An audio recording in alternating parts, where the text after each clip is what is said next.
Dr.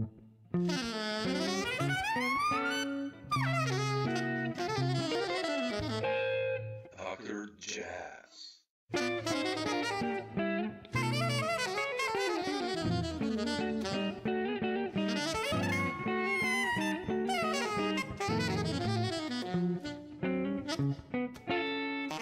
Yeah, thanks for taking the time, Doug. I mean, appreciate it. You know, I've done these talks with so many guys you play with, and I started doing this series. I love hearing the perspective of drummers and bassists always. You know, this is the backbone of every good band. So, and you've been in many. So, and I don't know. I wanted to start with. I just wanted to ask you, like, you know, I have you on so many CDs, and I wrote down the list of drummers you got to play with, and it's just. You know, since 1990, it's from Brian Blade to Bill Stewart to, I don't know, Jonathan Blake, Al Foster, Carl Allen, list goes on, you know, and I mean, all these are like superb drummers. And I wanted to ask you as a bass player, how do you adapt, or if you do adapt to them playing? Because I saw this workshop you did with, I mean, it's a video on YouTube with Brian Blade in his band. Oh, wow. And it's just, you know, Brian is my favorite, one of my favorite drummers, and so flexible. How do you adapt, let's say, to playing with Brian or playing with Al Foster? Because they are different, of course, both masters, but like you as a bass player. Well, that's a great question. I mean, I kind of feel like with when making music with anybody, whether it's a drummer or piano player or any instrumentalist, there's sort of this notion that there's a shared rhythmic dialogue happening. And that starts with the way that the other person and that I feel the time. If we feel the time in a similar manner, then we're probably going to gel. We're probably going to find some common ground, even if, you know, say like Al feels the time differently than Bill Stewart, for example. Definitely. You know, but I somehow found just like that I was able to find a comfort zone with both of them, and I don't feel like I really adapted so much as maybe I am, and but if I am, it's unconscious. I'm not going into it saying like, oh, I'm playing with Al, so now I have to really like put the beat a certain place, or I just try to arrive there and be present with that person. I think one of the things that I've been really lucky with is I've been in bands with people, so where we've been able to develop, you know, that kind of sound and the sound of communion, rhythmic communion, you know, like together or as Brian called it, fellowship, by spending time together, by having meals together also, and just getting to know the people, you know. I mean, I'm not opposed to all-star projects per se, and I'm not opposed to like pick up, you know, projects. I've been doing a lot of little projects around Germany now that just last minute. I just got a call just before, like last minute sub, because a bass player got COVID and they want me to come to Frankfurt tomorrow. So, you know, it's like, and I find that also interesting too, because then you just don't even have any idea what you're in for. Yeah. And so you just have to bring your rhythm. I always tell my students too, I say that you are the instrument, your body and your spirit and your intellect. That's the real instrument to cultivate. And of course, you got to practice. You got to play the bass, or you got to play the drums. You got to, you know, learn how to execute things on whatever instrument you choose to be playing. But the first instrument is your body. And so I feel that when I'm, you know, if I'm playing with different drummers, I don't change me that much. Sure. I just kind of go and do me and do my thing. And, you know, I've been lucky. It works out sometimes. It doesn't always work out. And there's definitely some occasions where I've tried to play with a drummer that was really like highly recommended, or someone who's really highly like touted, or this is the new cat, or this is, and then just felt like, wow, I'm, you know, my back hurts after this experience. And you know, I've had that happen. And then also with the same person, had it go and it be amazing, like, 10 years later or something, because people change, Yeah. And I'm not saying, and I change, and my rhythmic scope has widened considerably from when I first moved to New York. When I moved to New York, I was 17. Oh, yeah. And I started college. I turned 18 like in November, but I was pretty young, and I had really not that much experience outside of 4/4. I remember not being able to play 3/4, and taking that question to Harold Mayburn, and Harold Mayburn said, "All right, we're gonna just play every song in 3/4 in this combo the entire semester." So oh wow, man, that's beautiful. And we would just figure it out, and it was all because I asked one question. And I want that to be a lesson to anybody who happens to be a student who's watching this. Have a question. Yeah. Because if you have a good question, like you just had, then you get information. If you just come in and expect your teacher to just show you, how to navigate from where you're at to like being a bad, motor scooter, then I mean, that's not the way it works. The way it works is coming with some ideas of what you're trying to get. And, maybe one question is a good starting point. Anyway, so maybe I went off topic a little bit, but. No. Yeah, that's a good one. I wanted to catch you there. Let's say you got a gig tomorrow, right? Yeah. I mean, if you knew it was Bill or whoever on drums that you know it's going to gel together. But I saw you post a couple of questions on YouTube, like, what happens if the music is not going, and how to deal with that situation on the gig. So let's say, I mean, I guess, of course, the gig will probably go good, but in any case, not referring specifically to tomorrow, what you do or what you did if you started playing either on a recording session or gig and some, things are not working in a way, how do you deal with that?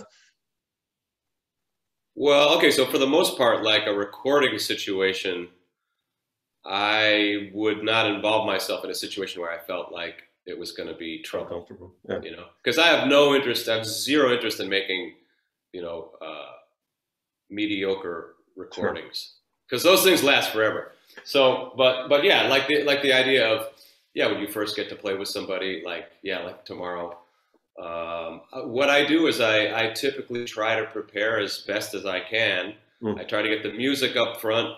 I try to have, and I can always do better in that, just with time, spending more time, figuring out, if there are parts that I need to play, or like written anything's written that might be challenging technically. I have to put my eyes on it. Right. If not, tomorrow I probably will just be able to do that. Honestly, I'll just be able to look on the train, and then so the thing is. If you're, I gave a class at jazzheaven.com on failure, basically, because I believe it's a little dirty secret, but it's something that comes up, and whether it's real or perceived, we might think something's really going terribly, and then it actually, if you hear it back, it might sound really good. So that the lesson that I get from having that experience many times, having had that experience, quite a few times, is that you have to learn to suspend your judgment of the moment of creation or of playing when you're doing it. You just have to be there. You got to try and. So if I'm having a bad time, or if I'm feeling like it's not coming together, or we're not on the same page musically. If it's a rehearsal, I will definitely stop and talk about it. I'll say, even if it's not my band, if it's someone else's band, I'm getting to the point now where, as a sideman, I realize that I have a certain level of experience, and people are calling me because they want what I bring to the table. So, and that's not to sound like I have a big ego, but that's just that's just the facts. And so then I feel like then if they're asking me, then they want my opinion, and if something's not happening or not working, I'm definitely going to want to stop and talk about it at a rehearsal, and we'll try and make it happen. We'll try and get there somehow. Try and get it to come across, and that can be be a variety of things. I think that it's not just the drummer and responsibility. It's like everyone is responsible for the rhythm, Yeah, yeah. And really the best bands that I've been in fact, maybe the only bands where there's good music happening is where everybody is showing up for that responsibility. That's really what I'm interested in, finding situations like that. But yeah, so what do you do? I mean, you have to, if say you're on stage and it's just a drag and you're in the middle of the gig and you can't stop, you can't say anything. You have to, you have decisions to make. And one of the decisions that I try to make is to just keep letting go of my judgment, just keep trying to focus on what I'm doing, keep trying to, find allies in the music. If I, like that's a good one. Yeah. If the pianist and I are creating something, then I'm gonna gravitate towards that. Or if and I'm just gonna try and create like alliances and try and create, because the truth will out, as Shakespeare said, and the good idea, hopefully. I still am an optimist in spite of everything. I think that good ideas ultimately will come to the forefront, hopefully. Yeah. That good and right ideas and beautiful ideas of beauty and stuff, I think that stuff eventually works its way. There are plenty of people that say, that was, maybe true in 1964. But anyway, so call me crazy, but I try to maintain an optimistic perspective. Yeah. And then, then I might think about it later. And hopefully, I don't record every gig that I do or anything, but hopefully that with some reflection, I can say, well, that was a weird situation. I'd rather like not repeat that again. Or maybe, maybe it came together after all, and maybe it's worth going in again and trying, and just seeing what can come up. Because I've done a lot of playing recently with people that I don't really know very well, because I just recently moved here. I've been here for a year, and the first thing I did was start looking for people to play with, and Sure. And so I played a lot of sessions, and I kept coming back to these two other young men, Bela Meinberg and Jordan Dinsdale. It's a pianist from Hamburg, and the drummer Jordan is from the UK. We just kind of had good chemistry, and then we found a saxophone player named Ori Jacobson, who I just felt an affinity for, and so we have a band. We have a band. We have a gig this Sunday at the Donau 100 with the Doug Weiss Berlin Quartet. Anyway, so yeah, I tried to get around and make the rounds, so to speak. And now some of those calls are starting to come. People are calling me for like for tomorrow, last minute. Hey man. Yeah. So anyway. Yeah. Is this a band that you're playing on Sunday? Like your band as a band leader, or like a co-led band? It's sort of started as like an informal. We would just get together to play, and then they got a gig, and they said, "Would you be the leader?" And I said, "Okay." I think it's I'm 56 years old. I think Al Foster was 55 or 56 when he hired me for the first time, and that was about not quite the beginning of his band, but it was close, Yeah. So it's time for me to take this on, and I've spent a lot of time, with other people's music, and actually some of the stuff that we play are songs that I've played in other bands, and I have an idea of how I would like to present them. And so it's just, it's an opportunity for me to I don't think it's going to be a huge moneymaker, but who knows? Anything's possible. Yeah. But how come in the past, I know you've been like extremely prolific as a sideman, right? Like, how come you haven't decided to go to the route of band leading? Or maybe, maybe I'm wrong, but maybe that's a good question. That's a good question. No, I didn't really. I kind of was just working with bands that I believed in, and I'm trying to put all my energy there. Like I was working with Al for like 22 years.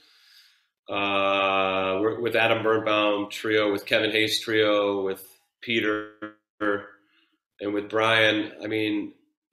Probably missing some bands, and then some of the younger people projects that I just tried to like be involved in, like Alex Hamburger, the flautist from the U.S., and Antonio Mazzai is a pianist that I just did a session with in Barcelona. And there have been a few, projects like that. Hayoon Ju is another one, pianist from Purchase College, and Marius Vandenbrink, also a pianist from Purchase College. So I've been I've been working with my more established people, but also kind of trying to leave space in my schedule for former students that are trying to make their mark and trying to bring my experience to the table in those settings. And some of those projects have really turned out quite well. I'm quite proud of them. And I see them doing gigs now, like they're out there getting work for themselves. And and unfortunately, most of those gigs are happening without me because I'm not able to be everywhere at all times. But yeah. But yeah, I haven't, for my own self, when I was living in New York, I was doing a lot of that and teaching quite a bit. And I don't currently have a teaching affiliation. So all the teaching I do is just, whoever private, and it hits me up by email, then we meet either here or we meet on Zoom. And so that's given me a little bit more time to dedicate, and I've been writing a little bit. And super. It's starting to make it just sort of started to coalesce. And I'm a bit of a slow starter. I'm not like Tony Williams, okay? Like I wasn't a prodigy, or like Bill Stewart for that matter was a prodigy. Yeah, he was 19 or the first record. Yeah, and I remember meeting him when he was probably 18 at William Patterson. And man, he was playing great. He had it. And Joe Farnsworth is another one that was, just like very dedicated, very on the case at an early age. And I was on the case, but it took me a minute to get there with the band leading thing. I did a few gigs in New York like that at Smalls, and Spike Willer was nice enough to offer me a night here and there. And so I did like maybe 3 or 4 gigs in a trio context with Dana Stevens, and then I did one with Melissa Aldana and Colin Stranahan. Amazing. Great drummer. Yeah. And I'd like to do more of that actually with those with that particular trio. But yeah, it's just a matter of finding the space in everyone's lives, and I think the interest is there. I think it's just a matter of and then doing some bookings. But conceptually, it feels good. It feels like I'm getting an opportunity to say, hey, now wait a minute. Like, what about doing it like this? Do we always have to? One of the things that I thought about quite a lot recently is does every song have to be melody, solos, trade fours with the drums, and then melody? And I love that. Don't get me wrong. I spent many years doing that, and to play like Let's Cool one with Pete and Bill, and have a trade with Bill.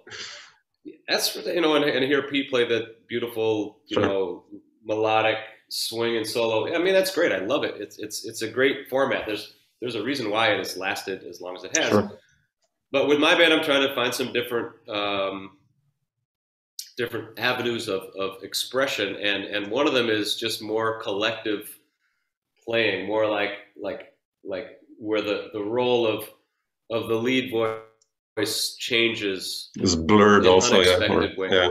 Yeah. Just to make it a little bit more surprising, because I think that sometimes when I listen to, jazz, sometimes I'm not all that surprised. I'm like, I get this. This is, and I like to still, and so that's something I want to bring. Not that I'm trying to reinvent the idiom or the art form. I'm just trying to add my little bit to the tapestry that's been woven over centuries of great, dedicated people. No, but I completely get you. It's like, for me also, when I compose, it's like, doesn't make sense. If it comes up, but to write another ABA 32 bar structure tune, it's okay. I wouldn't exclude it just because of that, but then with composition, when I started fooling around with it a little bit, and I don't honestly fool around with it enough, but I'm not a composer on the level of someone like Pete or Brian or John Coward or or Chris Potter or Kevin. I mean, those are people that have spent years, writing and writing and writing as well, or Kurt for crying out loud, But it feels right. It feels good to me right now to express something of my own, and it feels important. It feels, almost like it's I want to say a duty or responsibility, but I remember Kenny Wollesen, I used to play with Kenny Wollesen. Oh, really? 20 years ago, we played with Ilhan Ersahin, the saxophone player. Oh, really? Oh, wow. He's a good old friend of mine, and we used to play little cafes in the East Village before anybody had any gigs at all. It was like, and also we would play with this guy named Peck Almond at Smalls. Yeah, sure. And we made Peck's first record together. But Kenny said in those days, he would say to me sometimes, he'd say, you're a sideman, right? You're a bebop bass player. And I'd say, yeah. And he'd say, you still have to make one record. You're required to make one record. You have to. And that was actually before everybody and their whole families were making records just like that in their home studios. So now it feels a bit like, so I'm working on that now actually. And it feels a bit like I really want it to be really special, because I feel like there's a lot of content coming at people all the time. Yep. And in order for something to scour, to like make any impression at all, that's a term from the Midwest. When something scours, it means that the plow actually goes into the earth and turns it over. That's what it scours. So in order for it to scour, in order to turn the earth over and make it fertile soil, make it grow something, it's got to be excellent. And there's a lot of stuff that quite honestly, this is just like, it sounds like someone's demo tape. It's great. I'm glad people are doing it. I'm glad people feel empowered to do it. And I respect people that have Pro Tools in their house and that have a nice collection of microphones and have the bunker mentality just to be able to bust out stuff. But then, for it to really be great, that's something else. And that takes a variety of factors. I'm still studying that. I mean, I think like anybody else, just trying to figure out how to make that work. Yeah, definitely. I mean, we learn all the time. Every time I pick up the instrument, it still surprises me. It's like, really, or whatever. I love this. Or when mixing or mastering stuff, or I'm like, wow, I didn't know this does that. Or it's always full of surprises. I mean, with myself when I dig into stuff. But Doug, I wanted to ask you. You mentioned when you came to New York, you were 18. So we're talking about early mid 80s, kind of. And what was like the first steps? I mean, when you started to enter the New York scene in the mid 80s, your generation has a huge amount of incredibly talented musicians from ranging on every instrument. So how was it like for you those first steps? Who were the first connections, and how did it feel? Oh man, I get the chills just thinking about that time, because it was really special, and there were so many great musicians. There were so many great places to play, and there are so many musicians now. I mean, there's now whenever I visit New York, there's like a new group of people that are just going for it. But when I was in college, I kind of stayed in college. We would go to the city and listen, to shows. I went to the first concert I heard was the Village Vanguard, Keith Jarrett Trio. Really? Oh man! Oh come on! Yeah, wow. and to be in that club and to sit close to them and hear the sound that they made, that was really, really something special, because they had just released Standards Volume 1. Oh man, that's beautiful. And then we would see Dave Holland Quintet with Kenny Wheeler. Kenny Wheeler? Oh man! Yeah, one of my favorite bands ever, man. Yeah, Kenny Wheeler, Steve Coleman, and Julian Priester, and Marvin Smitty Smith, and Dave just playing everything on the bass, just unbelievable bass playing, and writing too. Talking about writing, right? Incredible, yeah. So I was, my first few years I was spent just creeping around watching. I remember going to hear Art Blakey and the Jazz Messengers at Sweet Basil, and Art walked in late. He was like 45 minutes late. He walked in and he shook his coat like this, and little pieces of automotive glass fell out of his jacket, and he had glass in his hair. He'd been in a car accident. In fact, he had totaled his car on the West Side Highway. It was wintertime, and so he totaled his car on the way to the gig, got in a cab, showed up, and he said, I'll be right up there. I'll just give me a few minutes. He took his coat off and sat down and just like, started playing. So just being able to see that and experience that a little bit up close without like, I didn't want to say like, hey, I'm a bass player, hire me. I just wasn't really ready for that yet. I kind of felt like, there's a certain point when you feel like, okay, now it's time for me to like try and enter that scene. And I think that was about 1990. I had been living in Paterson, New Jersey, and I was just starting to play at Augie's back then, which is now called Smoke. I was playing with Pete a little bit and with Freddie Bryant and a couple other people, Dave Berkman, Scott Wendholt, trumpet player, Andy Watson, a drummer. Great. These are all like, we're all in our 20s at this point, or early 20s. And it just sort of things just started to happen a little bit. I moved in I was roommates with Peter Bernstein. So that was the first apartment I lived in New York City, and we shared an apartment at 102 West 86th Street on the corner of Columbus and 86th. And we would practice together, kind of research songs together, go around, play. We played little like restaurant gigs together or whatever. So we did some playing at that time, and Pete was always at the piano, like figuring out harmony. And I still have many of the ideas that I have about like how to harmonize a song come from that association, because Pete is the kind of guy that like his harmonic taste is so good. Yeah.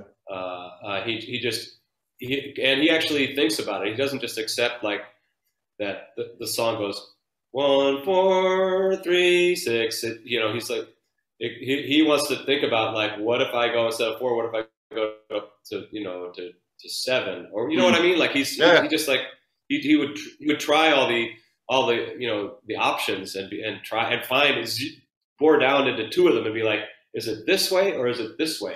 And for me, that was such a cool thing to see, because I just felt like, well, the changes are the changes, And Pete's like, no, we can come up with our own stuff. And it's not like, also, he wasn't trying to reharmonize. He was trying to just find the harmony that satisfied him, that felt satisfying. And so I sort of gravitated towards that, as opposed to like, let me try and reharmonize the song. And then I got into that later on with Kevin, because with Kevin Hayes Trio, we would often find different harmonic pathways in the middle of a song, in the middle of a set. We'd go to different keys.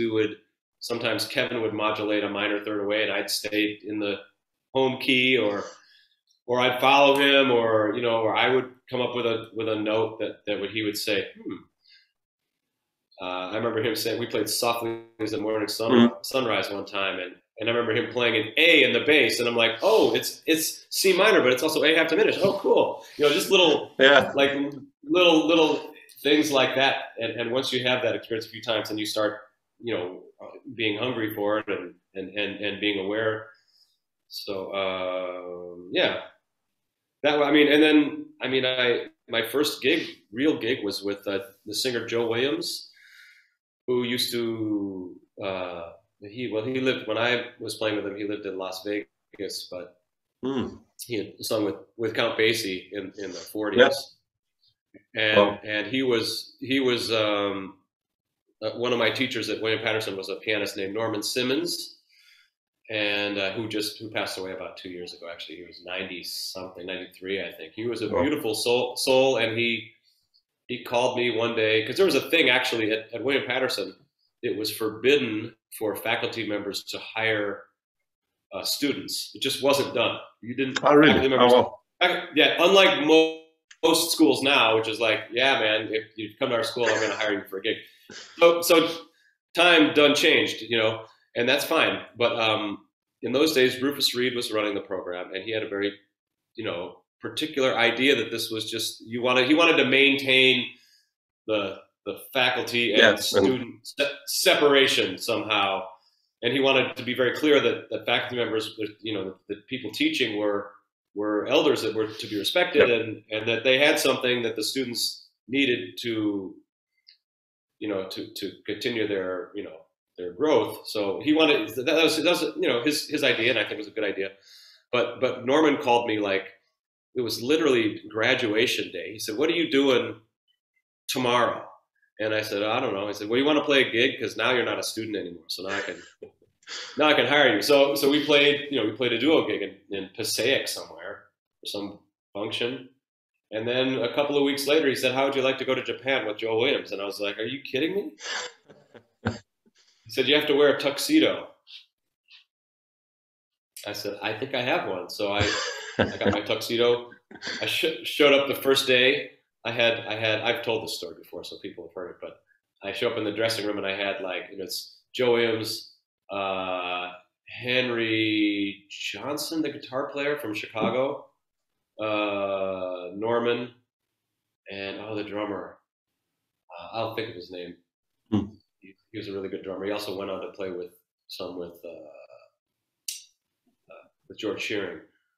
Anyway, Clayton Cameron. Forgive me. Yeah, he played drums.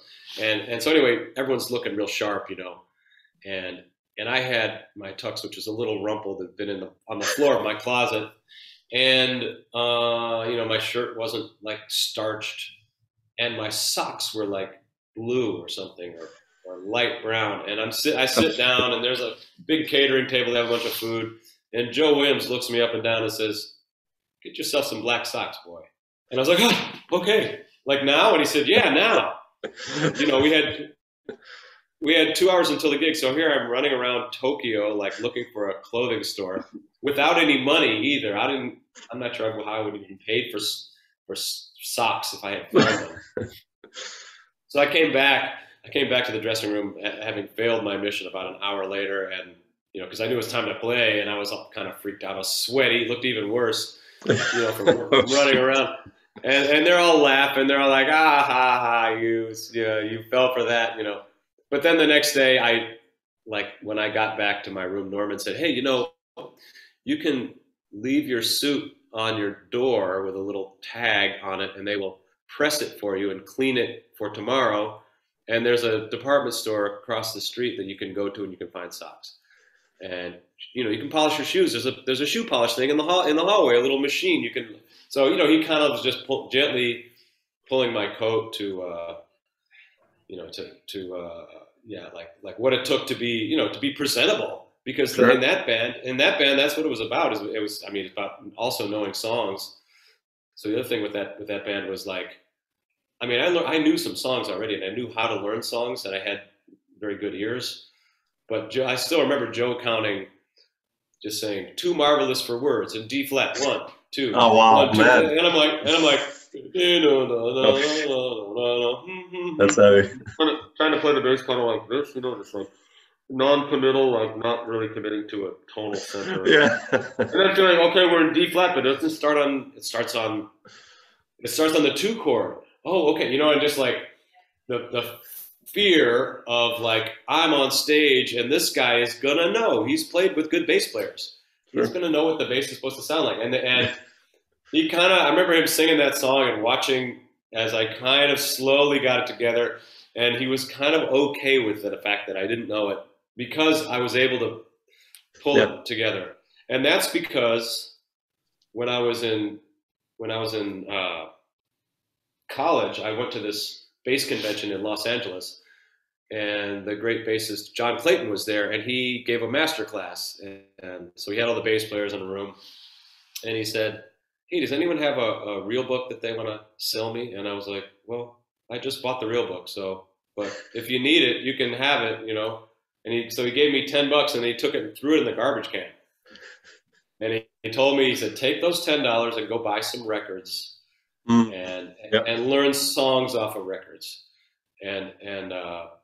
So he, he had I had sort of already been doing that, just like not knowing that that was a thing. And then that's when I really started doing that a lot more. And that, so that meant that I had the skill. I taught myself, because the first time you do that, it takes some time. And then the second time, it's like anything, it's a little easier.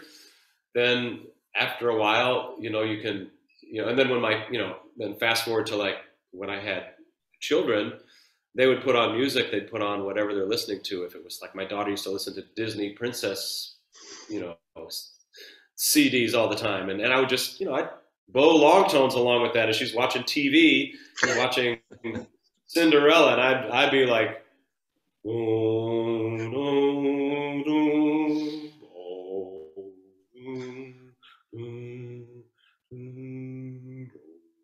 you know, someday my prince will come, like the original version, you know, like so, also in 3/4 time. Exactly. Yeah. Yeah. Anyway, so I mean, that's how it worked. And so I was kind of learning a lot. I was around a very, you know, inspiring group of younger players. Gosh, I mean, the bass players alone in New York in 1990 were like Larry Grenadier, Ben Street, Dwayne Burno, Scott Colley, and then the people we looked up to, and John Weber, Dennis Irwin, who played with the Vanguard Band. And then at any night of the week, you could go hear Buster or Rufus Reed or Ron. You could hear Ron at the Knickerbocker playing duo with Steve Kuhn and stand right behind him. And, you know, or Bradley's like Ray Drummond, Bulldog. Todd Coleman, my teacher, was also playing all those kind of places. And so just a bench of bass players alone, and that's just bass player, but it was a very, very dedicated group of people. And so, you know, you had to come correct. You knew that if you got a call, you had to go and do a good job, you know, because there were people waiting, you know, waiting, you know, and not working that were ready. So.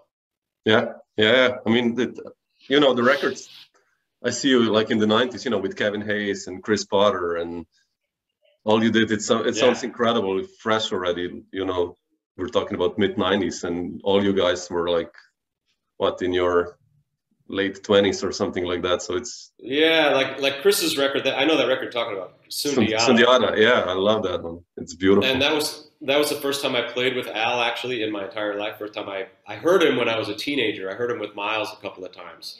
Is that how the Al connection happened?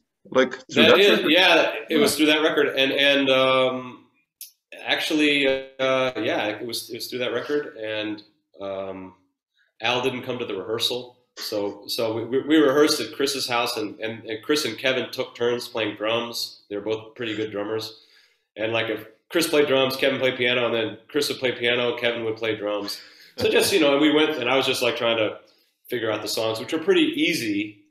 And I think he deliberately didn't want to put a lot of, you know, complicated stuff on Al's plate, because Al doesn't read. He never learned how to read, although he reads books. He just doesn't read. I think he could read music. I think he's just he had a little, like, you know, a moment where he just really went into learning by ear. And he would always say, oh, learn how to read. Definitely read, because you know, the more you can do, the better you're better off. More gigs you can do, you know. Sure. In his mind, it was not a plus. He doesn't view himself as some romantic hero because of that. He feels like, wow, I really wish I had gotten that together. So one time for his birthday, I bought him like an introductory snare drum. Like, these are the rudiments, and I think he's checked it out a little bit, but it's not his thing. I mean, he said, I don't really play rudiments. I just play what I hear, and he plays things that he learns and put together on his own by experimentation and trial and error. So, but yeah, that was the first time, and that was a perfect example of, like, it felt good. Yeah. You know, from the get-go, I wanted to be in tune, have my sound together, my physicality, my body, everything. I wanted to really be there and present, because I knew it was an important situation. And there were people, at that point, he said, I'm going to put a band together. I'm thinking about doing that. And So yeah, that would have been, if it was 95, that would have been, he would have been 52. Mm. And he was just thinking about doing that, about putting a band together. Then a year later, he took a band out with Rini Rosnes, or no, I think it was Kokoski, Dave Kokoski. Oh yeah. Chris and Larry Grenadier, and Larry and I were, and still are, friendly. So we were, and then Larry said, "Hey man, I think there's going to be another tour. I just did this tour with Al. I think there's going to be another one. I don't think I'll be able to do it. You should try and connect with them again." And so I started making myself available just by just going around. If I heard that he was going to play somewhere, I would go check him out and say hello again. And he was always nice. And then he took my number and he said, "I think something's happening in January." And I said, "Okay." I took that to mean that something was happening. So then he called me and he said, "What's the least amount of money you're willing to go to Europe for 10 days? And I said, "How about $1,000 a week?" And he said, "Stop." He said, "You got it," and hung up the phone. That was our first conversation. Oh man, that's funny. And I got a few raises over the years. Oh sure. but that was great because we ended up, like, it was very much a shoestring budget tour, and the guy that was booking it was making it up as he was going along. And about 2 weeks before, I got a fax. Remember those? This thing called faxes. I got a fax saying, "Will you guys do a recording? Would you guys be willing to do a recording on the third day of the tour? You have the day off, but you can go in the studio and record with this engineer who also worked for Criss Cross, who had recorded us with Chris Potter on that." Oh, okay.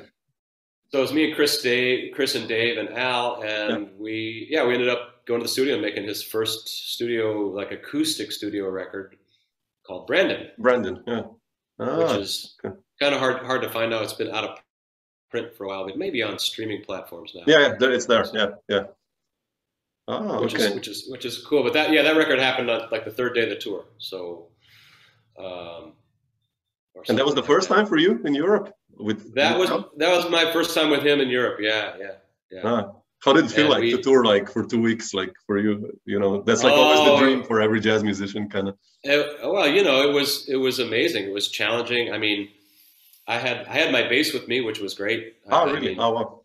Back in the days, yeah. Yeah, I had a huge flight case, and I had a Colstein flight case, which also had like a foam pad in the bottom. It was about that thick, about 7 centimeters thick, and it was about as long as a yoga mat. So like during some of the longer rides, I would put that mat down on the floor and sleep, and then Chris could sleep on the bench, and Al would sit in the front seat and Dave would sit in the back or something. I forget exactly, but I remember we were using that, like we were sleeping in the van. And I mean, it was challenging in that lack of sleep and not knowing what we're going to eat next, and not knowing, and not being unfamiliar with the whole traveling, scene. But then Al was, our first gig was in Berlin, actually. We played at the A Train.